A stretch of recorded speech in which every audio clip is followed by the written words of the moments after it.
l'histoire, donc je voulais un petit peu raconter. D'abord, il y a un quartier qui se lance avec des tas d'acteurs institutionnels, associatifs, etc., dans une dynamique jardin pour créer des jardins partagés. Et pour créer des jardins partagés, il faut d'abord faire des jardins scolaires. C'est ce que les acteurs avaient décidé ensemble. Et donc, on se lance. 12 écoles, 12 jardins à créer. On y va. Et pour ça, on est aidé aussi. On se trouve des appuis qui existent dans la région pour que tous les enseignants qui veulent se lancer soient accompagnés par des éducateurs environnement pour créer les jardins et puis pour les utiliser. Et ça commence. Et puis ça se poursuit d'année en année. Et puis les jardins partagés sont créés aussi. Donc là, il y en a un juste à côté de cette école-là. Les images défilent, hein. Voilà, comme ça, vous avez... Voilà, donc ça commence comme ça, on continue, et au bout de quelques années d'accompagnement, et donc j'ai accompagné les jardins partagés, mais aussi beaucoup de projets de jardins scolaires, pédagogiques, avec plein d'approches, et architecture jardin, costume jardin, je ne sais pas, puis tous les classiques, hein, potager, etc. Et puis, avec les enseignantes que vous avez vues dans le film, un jour, on se pose la question de comment faire pour que ça dure toujours, tout le temps de l'école. Parce que, voilà, il faut répéter les expériences, il faut donner plus d'ampleur à ce projet. Donc, je leur propose de se mettre autour de la table, toutes les trois déjà, et de se poser la question de l'adaptation de la pédagogie des Waldkindergarten, donc les jardins d'enfants dans les bois, à l'école maternelle éducation nationale française, dans un quartier de ville. Voilà, on est en ville. Comment on fait ça? Sortir tous les jours, en maternelle, là on est en petite section. Hein. C'est une petite section et toute petite section. Comment on fait ça tous les jours? L'objectif qu'on s'était donné, c'était sortir tous les jours pour apprendre. Bon, on a tourné ça dans tous les sens et l'idée qu'on a trouvée, c'est on ne peut pas sortir dans un espace de nature à côté, ça ne va pas être facile. On va faire le contraire, on va faire rentrer la nature dans l'école, dans tous les espaces extérieurs. Chance, c'est une école avec beaucoup d'espaces extérieurs et qui va en récupérer en plus parce qu'il y a l'opportunité à travers un projet de renouvellement urbain de tout le quartier. Voilà. Et donc, on commence. Bien sûr, on va voir voilà, tous ceux qui doivent être d'accord autour de cette chose-là. La ville, les services de la ville. Bien sûr, l'éducation nationale, inspection, conseiller pédagogique, etc.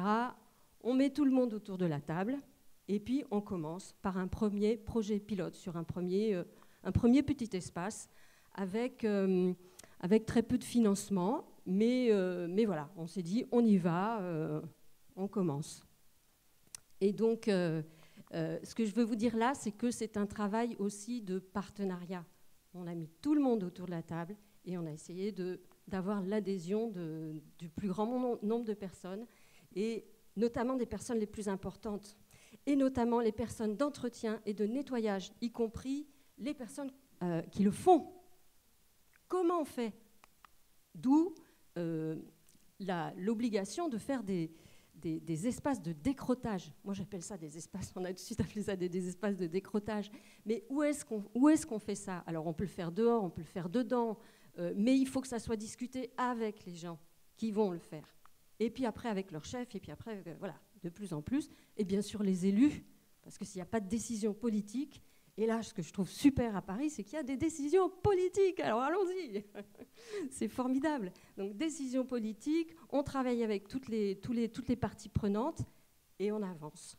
Et on arrive à ce que vous voyez. Alors, des espaces dédiés, il n'y en a pas vraiment.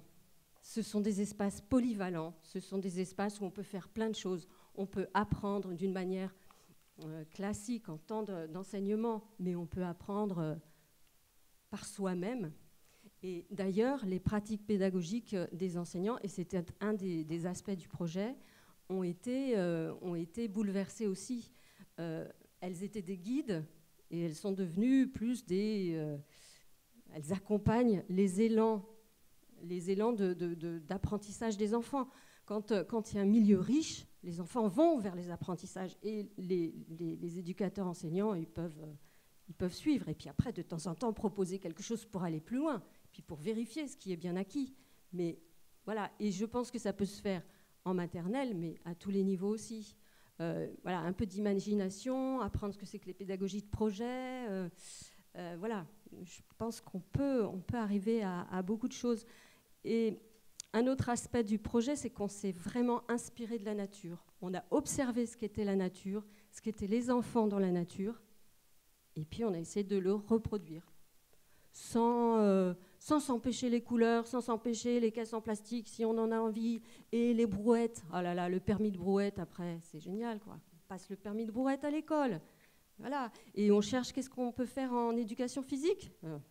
Aucun problème. On observe les enfants et puis on rebondit dessus. Même les maths. Enfin, il y a un moment, là, on voit un enfant qui est en train d'installer des cailloux dans des cases. Ça y est, c'est des maths, ça. Voilà. On peut apprendre les maths par le corps aussi. Enfin, voilà. Regardez un peu cet espace, comme il a changé. Alors, sur les photos, on voit des fois avant, après. Alors, il y a des choses qui ont été réalisées avec nos propres moyens dans l'espace pilote. Et puis après, la ville a dit « OK, on prend le relais, on vous propose quelque chose de plus grande ampleur et donnez-nous votre cahier des charges. » En fait, c'est nous qui leur avons dit « Voilà notre cahier des charges, on discute ensemble, on se revoit et puis vous nous proposez et on avance. » Et voilà, c'est possible. Je pense que c'est possible. Juste une petite remarque. Donc là, vous voyez, il y a beaucoup de matériaux différents. Il y a des feuilles, parce qu'ils ont pu voir avec les personnes d'entretien pour qu'ils laissent les feuilles, pour qu'ils laissent l'herbe pousser. Donc tout ça, ça a été beaucoup de discussions et de travail dans le temps. 2 ans, les feuilles. Voilà. Après, on voit, il y a un petit filet d'eau. Ça, ils l'ont installé eux-mêmes avec une petite pompe.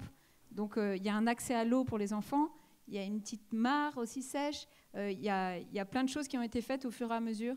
Et effectivement, c'était à chaque fois beaucoup de discussions et de négociations pour pouvoir enfricher cette cour. Et avant, au moment de planter, parce que quand on plante des choses, ça prend du temps avant que ça soit un petit peu sauvage, ils ont rapporté des matériaux. Tu peux expliquer un petit peu ? Oui, alors c'est vrai qu'on voit là sur les photos les enseignants qui ont été chercher des matériaux. Le quartier était en complète travaux, hein, puisqu'il y a un très très grand projet de renouvellement urbain. Donc presque tous les arbres ont été arrachés, etc. Donc voilà, ça c'est les projets de renouvellement urbain, c'est des fois terrible.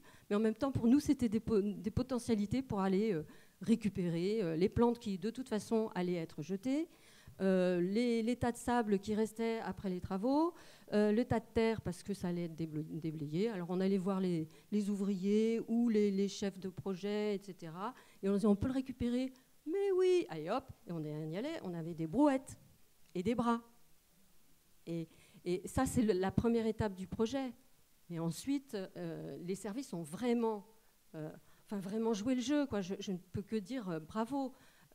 Et ce qui m'a le plus étonnée, c'est qu'ils comprenaient complètement ce dont on parlait au niveau éducatif, au niveau des besoins de l'enfant.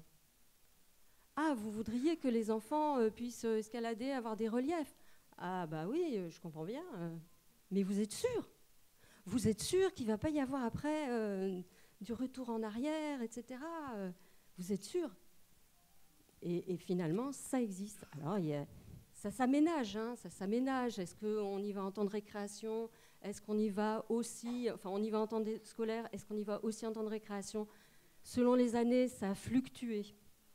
Mais voilà. Et ce que je voulais dire aussi, c'est que pour animer cet espace de concertation entre tous ces partenaires, là, je travaillais pour Éco-Conseil à cette époque-là, mais c'est ce que nous préconisons. Il faut un accompagnement. Il faut un accompagnement professionnel de cette dynamique et un accompagnement qui puisse être à la fois sur le volet éducatif, le volet formation des enseignants pour changer de pratique et le volet aménagement. Sinon, on a des difficultés pour avancer. Et je suis d'accord avec monsieur, ça veut dire des étapes de validation, des étapes de... D'abord, on construit on construit un protocole d'évaluation et on avance. Et les étapes d'évaluation, ça veut dire que Si ça marche, ça veut dire qu'on a construit un cadre de partenariat, de co-conception, de co-réalisation solide, avec de la transparence, avec de la confiance, et on peut avancer là-dessus. Voilà. Mais je pense que ça demande oui, de tenir. Hein, mais